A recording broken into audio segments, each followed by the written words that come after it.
એક જ્યોતિષી આવેલા પેલા ભાઈ અને એને નરેન્દ્રભાઈ બેઠા છે ત્યારે એને કહ્યું કે એમના જન્માક્ષર માગીને કહ્યું કે આ નરેન્દ્ર મોદી 2002માં ગુજરાતનો મુખ્યમંત્રી થશે.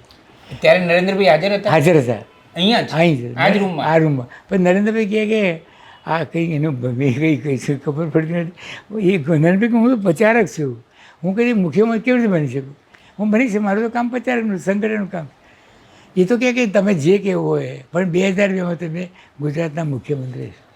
અને એને આગળ જઈને કહ્યું કે 2014માં તમે ભારતના વડાપ્રધાન છો, એને કહી દીધું. અને 2029 સુધીમાં તમે દેશના વડાપ્રધાન છો. એને આ 3 વાક્યો અહીં કહ્યા.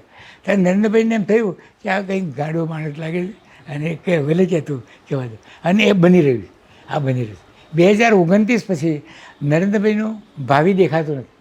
એટલે એ કહેતો રાજકારણ છોડી દે, કહેતો કોઈ યોગીની જેમ કોઈ જગ્યાએ કેદારનાથ જેવી કોઈ એવી જગ્યાએ પોતે બેસી પણ જાય. એ બની શકે. ધાર્મિક એમનો સ્વભાવ છે, એ બિલકુલ આધ્યાત્મિક પુરુષ છે. આધ્યાત્મિક ભલે એ પોતે ઊંચે સ્થાને બેઠા હોય, પણ આધ્યાત્મિકતા એમની બધી એટલી બધી છે કે જે એને તો બચાવે છે, એમને તો મદદ કરે છે, પણ દેશને મદદ કરે, દેશને મદદ કરે. એમના કારણે દેશને ઘણો બધો ફાયદો.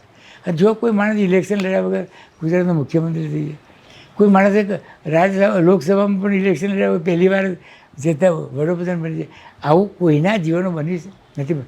એટલે કોઈ દૈવી શક્તિ એમને મદદ મળશે નહીં, મદદ નરેન્દ્રભાઈ. અને આપણે ઈચ્છીએ કે નરેન્દ્રભાઈ વધુ આગળ વધે અને દેશની સેવા કરે.